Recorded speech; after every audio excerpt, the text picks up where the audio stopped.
মনোযোগ সহকারে দেখবেন, বেশি করে লাইক করবেন, সাবস্ক্রাইব করবেন, শেয়ার করবেন।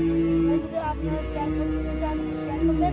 আপনাদের যেরকম ভিডিও প্রয়োজন আপনারা আমাদের কমেন্ট বক্সে জানাবেন। আসসালামু আলাইকুম। ওয়ালাইকুম আসসালাম। আমি একজন মাদ্রাসার ছাত্র। আমি যখন পড়াশোনা করি তখন পড়া মুখস্থ হয়ে যায়, কিন্তু পরবর্তীতে আবারও ভুলে যাই। এই জন্য আমি কি করতে পারি? পড়া মুখস্থ করার পরে পড়া যারা ভুলে যান, পড়া যেন ভুলে না যান, এই জন্য কিছু পদ্ধতি আছে। আমি তো আলহামদুলিল্লাহ টিচার, আপনারা অনেকে জানেন। আমার মাদ্রাসা আছে ফেনীতে, ফেনী মাদ্রাসাতুল হিদায়া। আমাদের মাদ্রাসা থেকে আলহামদুলিল্লাহ আমরা কাতার, তুরস্ক, দুবাই, মালয়েশিয়া, মিশর, সৌদি, মানে আমরা আন্তর্জাতিক মানের ছাত্র তৈরি করি, এবং দেশ ছাড়া বিদেশেও আমরা ছাত্র আলহামদুলিল্লাহ আমাদের ছাত্ররা পড়ে এবং আমরা পাঠাই। তো আমাদের আপনাদের এলাকার এই যে আমাদের ইউনুস আমার ছাত্র আমাদের মাদ্রাসায় পড়ে আলহামদুলিল্লাহ। তো এই যে আমরা যে মাদ্রাসায় বিশ্বসের স্কলার তৈরি করি বা আলহামদুলিল্লাহ দেশের বাইরে পড়ানোর মতো ওই মানের স্টুডেন্ট গড়ি, যাতা প্রতিষ্ঠান থেকে স্কলারশিপ নিয়ে বিদেশে গিয়ে পড়বে, এটা কি সম্ভব হবে? হবে না। তো আমরা পুরো প্রতিষ্ঠানটা আমরা আবাসিক রেখেছি, অনাবাসিক রাখি নেই। কারণ অনাবাসিক রাখলে আমরা ওই মানের স্টুডেন্ট গড়তে পারবো না। তো সেখানে আমরা আলহামদুলিল্লাহ আমাদের ছাত্রদেরকে কিছু টিপস বা কিছু পরামর্শ দিয়ে রাখি। সেটা কি? আপনি পড়া যেটা সারাদিন পড়েছেন, রাতে ঘুমানোর আগে চিন্তা করতে করতে ঘুমাবেন। সারাদিন যা পড়েছেন রাতে চিন্তা করতে করতে ঘুমাবেন। সকালে উঠে পড়াটা আরেকবার দেখবেন, ইনশাল্লাহ পড়া মাথায় ব্রেনে এমনভাবে ঢুকবে মৃত্যুর আগ পর্যন্ত ইনশাল্লাহ ভুলবেন না।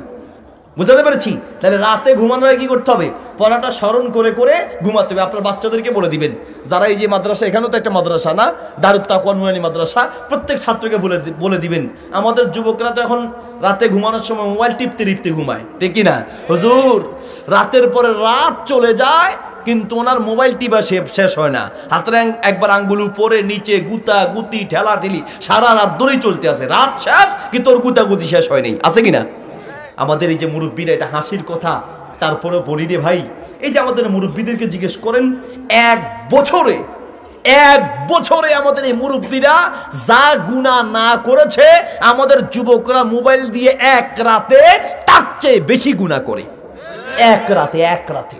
কারণ মুরব্বীরা সিনেমা দেখতে হলে সিনেমা হলে টিকিট কাটা লাগতো, টাকা লাগতো, আবার ভাড়া দিয়ে যাওয়া লাগতো। আর আমাদের যুবকদের অ্যান্ড্রয়েড মোবাইলে কয়েক হাজার সিনেমা এখন মোবাইলের মধ্যেই আছে। এখন আর টিকিটও কাটা লাগে না, সিনেমা হলেও যাওয়া লাগে না, আছে কি নাই? আর এর সাথে আবার যোগ হয়েছে খেলা। রাতের পরে রাত শেষ, ওর খেলা শেষ হয় না। আল্লাহ আমাদেরকে বোঝার তৌফিক দান করুন।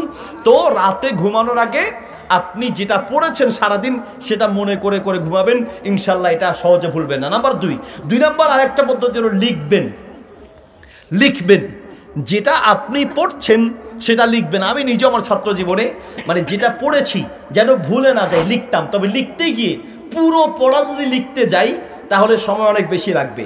এই জন্য নকশা আকারে লিখতাম। আমার মাদ্রাসায় গেলে দেখবেন যে আমাদের উসুলে হাদিস, উসুলে ফিক বা হাদিসের কিতাবগুলো বেশিরভাগ ক্ষেত্রে নকশা করা, এভাবে দাগ দিয়ে দিয়ে নকশা করা, এগুলো আমরা ছাত্র জীবনে আমরা করতাম। তার মানে যেটা পড়েছি সংক্ষিপ্ত আকারে এইভাবে খালি কলম দিয়ে একটু টানতাম। তার মানে এখানে লিখতেছি মানে আসলে ব্রেনে লিখতেছি। সুবহানাল্লাহ বলেন। এই জন্য লিখে রাখা, অন্তত সংক্ষিপ্ত আকারে হলেও লিখে রাখলে সেই পড়াটা ভুলবেন না। তৃতীয় সবচেয়ে বড় কথা হলো নিজের ব্রেনটাকে গুণামুক্ত রাখতে হবে, গুণামুক্ত হবে। নাম্বার 4 নম্বর হচ্ছে বেশি বেশি দোয়া করতে হবে। রব্বি জিদনি ইলমা, একবারে সবই পেলেই রব্বি জিদনি ইলমা, রব্বি জিদনি ইলমা, এটা পড়বেন। সাথে আরেকটা দোয়া পড়বেন বেশি করে, আল্লাহুম্মা ফাক্কিহনি ফিদ্দিন, আল্লাহুম্মা ফাক্কিহনি ফিদ্দিন। ইনশাআল্লাহ তাহলে আপনি অবশ্যই আল্লাহ তাআলা আপনাকে ইনশাআল্লাহ বারাকা দান করবেন, আপনার পড়া ইনশাআল্লাহ মনে থাকবে। দিনাই কিছু থাকে অহরহ ডাকো আল্লাহকে, জ্ঞান যদি নাই থাকে এক কাজ করো, জ্ঞান যদি নাই থাকে এক কাজ করো, রব্বি জিদনি ইলমা পড়ো, রব্বি জিদনি ইলমা পড়ো।